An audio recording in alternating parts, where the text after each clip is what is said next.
Eh bien, bonjour à toutes, bonjour à tous. Ici Marie-Agnès, thérapeute holistique et fondatrice de l'Institut Île Lumière. Aujourd'hui, nous reprenons nos conversations et cette thématique que nous allons aborder concerne les addictions. Alors, pour cette conversation, pour échanger, j'ai invité aujourd'hui Pierre Pironnet. Pierre Pironnet, c'est un spécialiste dans l'univers du bien-être. Il est l'initiateur de la relaxation biodynamique. Et cette pratique peut certainement vous apporter plein de ressources pour pouvoir vous permettre d'y voir plus clair dans vos addictions, vous permettre peut-être d'avancer pas à pas vers la libération si vous avez choisi, bien sûr, de vous en libérer. Alors, Pierre, bonjour.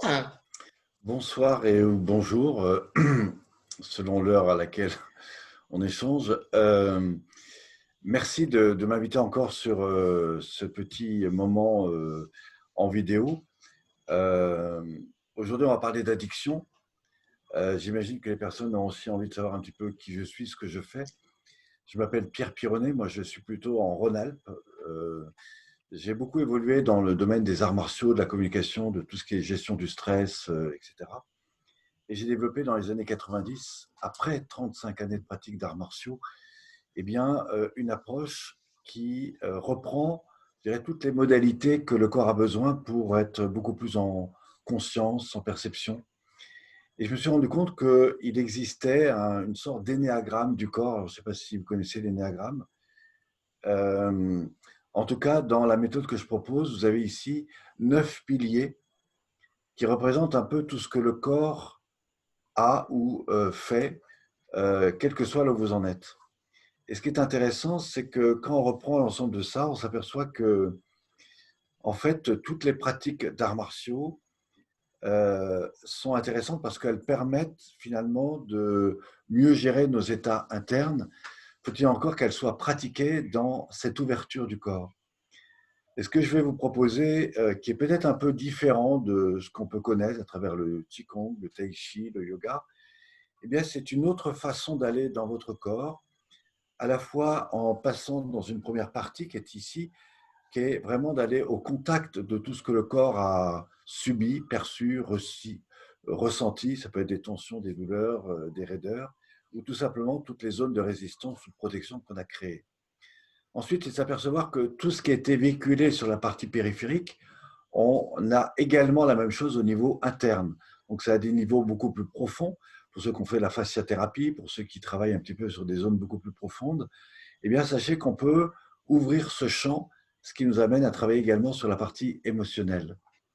Si on va plus loin, on va s'apercevoir que le corps, en fait, il a des rythmes. Il a tout un système vibratoire interne, on appelle tout le système neuro-végétatif, et que très souvent, si je suis pris dans des contraintes, eh ben, ce service interne a du mal à fonctionner.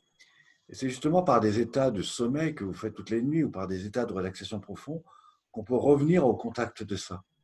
Et c'est donc à cet instant qu'on peut finalement redonner une nouvelle information au corps pour de façon à réintroduire les bons comportements.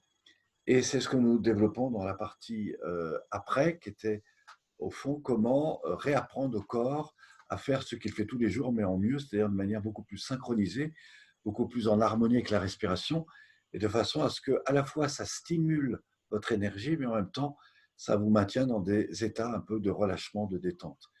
Donc, l'association de la relaxation biodynamique, c'est cette idée qu'on peut vraiment apprendre à rester relaxé, à restimuler l'énergie, et dans cette relaxation, on peut utiliser au mieux notre énergie pour plus d'efficacité, mais avec évidemment beaucoup moins d'efforts. Alors, toutes les personnes qui aujourd'hui, peut-être comme vous, vivent des situations d'addiction, de besoin de s'attacher à plein d'autres choses, euh, eh bien, c'est que vous êtes probablement dans des besoins. C'est-à-dire que si vous allez prendre du café par excès, si vous allez fumer des cigarettes par excès, si vous allez euh, boire de l'alcool, si vous allez voir des choses qui vous font peur, enfin bon, si vous jouez au jeu, si il y a plein d'addictions, on viendra un petit peu sur quelles sont les addictions que toi tu croises, mais toutes ces choses vont nous amener quelque part à sortir de nous-mêmes pour aller chercher à l'extérieur quelque chose qui, normalement, devrait vous faire du bien. La difficulté, c'est que quand vous faites ça, vous êtes dans un état de fuite. Moins bien encore, c'est que vous allez amener des choses à votre corps qui ne sont pas forcément les vrais besoins dont votre corps a besoin. Et l'idée, c'est qu'il va falloir réguler tout ça. Il va falloir retrouver quelque chose qui vous empêche de passer dans des excès. Alors, par exemple, pour la cigarette, moi, je considère toujours que on n'arrête pas de fumer, parce que arrêter de fumer, c'est quelque chose qui prend en compte tellement de choses au niveau inconscient que c'est difficile. Par contre, ce qu'on peut faire, c'est changer d'identité. C'est-à-dire qu'à un moment donné, je sors de ce que je suis quand je ne suis pas bien. Et tout d'un coup, je me mets dans une autre identité. Et c'est cette identité qui va renouveler des valeurs, des sensations de plaisir nouvelles, des images différentes, et je vais me reconstruire là-dessus. Toute la difficulté, c'est quels sont les exercices de ritualisation qui vont permettre de ne pas rechuter et bien au contraire de rester dans cette évolution positive. Alors, pour revenir un petit peu dans le choix que tu as eu de parler un petit peu de ces addictions, quelles sont pour toi, Marie-Agnès, les difficultés que tu rencontres à travers les personnes que tu accompagnes?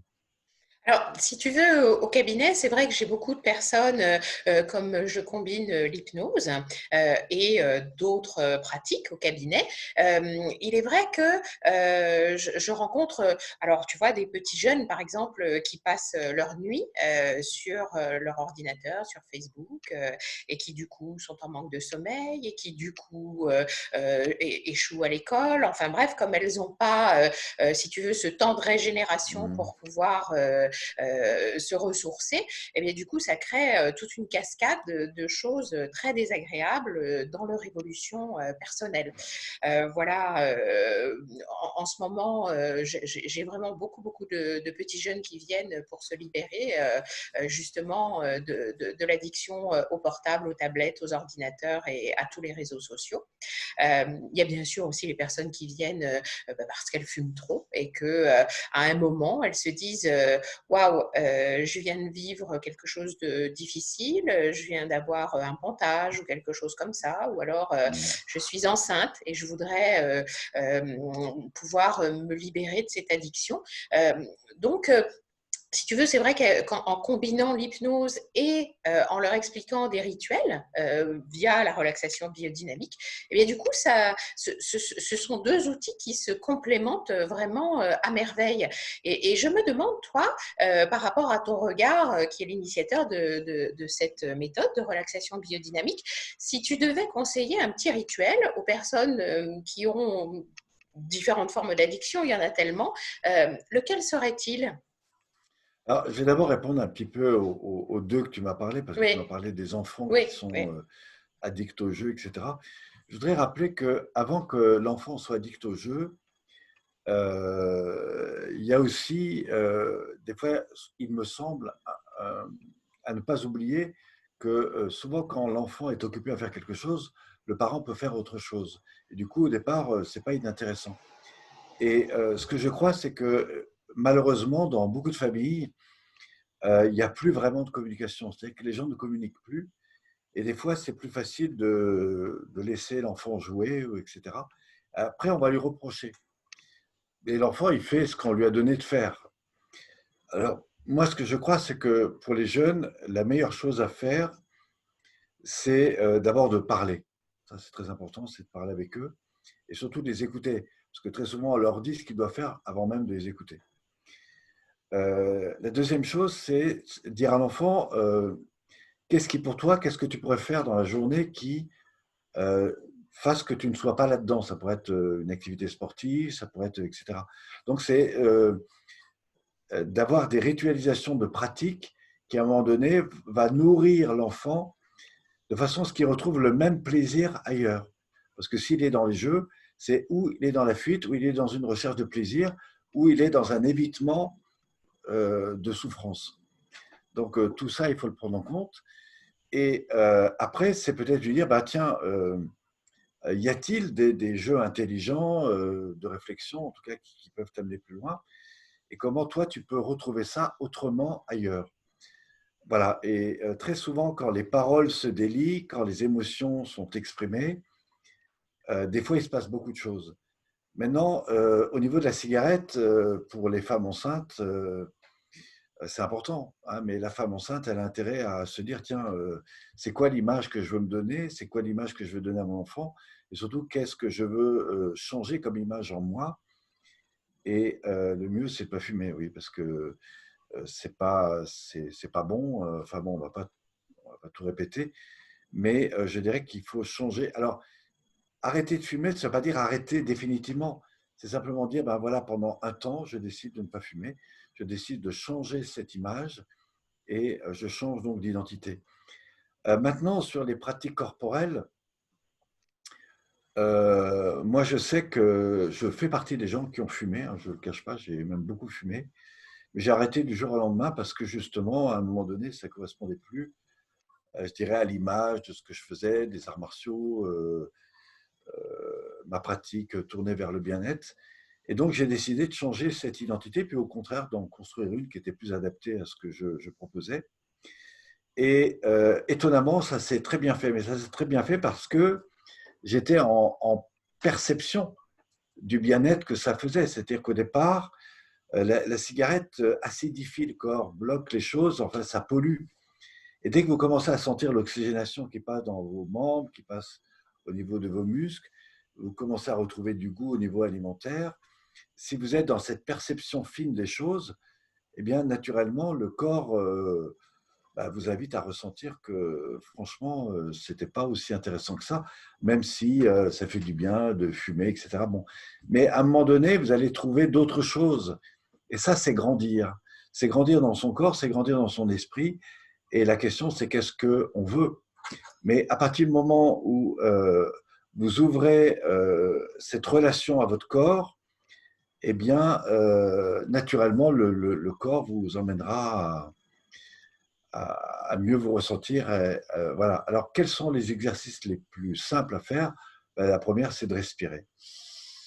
Reprendre contact avec vos respirations. Moi, je vous proposerais de respirer en mouvement, c'est-à-dire d'impliquer le corps dans votre respiration, que ce soit sur des ouvertures cage thoracique poumon, que ce soit sur des relâchements dos, colonne vertébrale, épaules, bras, coudes, avant-bras, que ce soit sur des extensions dans l'inspire où vous impliquez totalement votre corps dans toute la respiration. Alors moi, je fais tout un ensemble de choses qu'on appelle des Tao dynamiques et respiratoires qui nous retrouvent un peu comme dans ces pratiques de Tai Chi, de Qigong, et qui à la fois vont restimuler l'énergie interne. Alors tout ça fait partie d'un protocole que nous vous proposons. Donc pour ça, prenez contact avec Marie-Agnès. Elle vous propose des séances, elle vous propose des méthodologies. Si vous tapez sur Internet relaxation bio-dynamique, eh bien, vous verrez évidemment peut-être mon site et des tas de choses qui existent qui peuvent vous permettre, y compris de chez vous, eh ben, d'accéder à ces méthodes. Moi, je vous propose quand même de prendre contact avec Marie-Agnès et répondre à toutes ces questions. Tout à fait. Merci beaucoup pour cette conversation. Alors, si vous voulez venir expérimenter la relaxation biodynamique, eh bien, tous les samedis matins, je donne rendez-vous à la ferme de Gouvieux de 10h à midi et je vous invite pour la première expérience à venir découvrir. Et puis, ci-dessous. Et puis, Pierre est très généreux. Alors, Pierre vous offre de télécharger le manuel des 33 exercices de la relaxation biodynamique. Peut-être tu peux nous le montrer, Pierre, le manuel? Alors, c'est un manuel pratique que vous pouvez télécharger donc en allant sur le lien ci-dessous. Vous avez ici 33 exercices. Dedans, vous avez évidemment toute l'explication théorique, mais vous avez aussi tout un ensemble de petits dessins, de bandes dessinées, et qui montreront, quelles sont ces pratiques, quels sont les effets sur le corps, et puis surtout, en quoi ça peut véritablement vous aider selon les problématiques que vous vivez tous les jours. Donc, si ça vous intéresse, allez sur le lien en dessous, téléchargez ce guide, et puis en même temps, vous aurez par la suite probablement des vidéos, des choses tout à fait intéressantes. Merci pour ton intervention, Pierre. Merci, chers auditeurs, chères auditrices, de nous avoir suivis. Nous nous retrouvons pour une prochaine capsule et la prochaine capsule traitera des peurs. En attendant, À très bientôt. à très bientôt. Merci.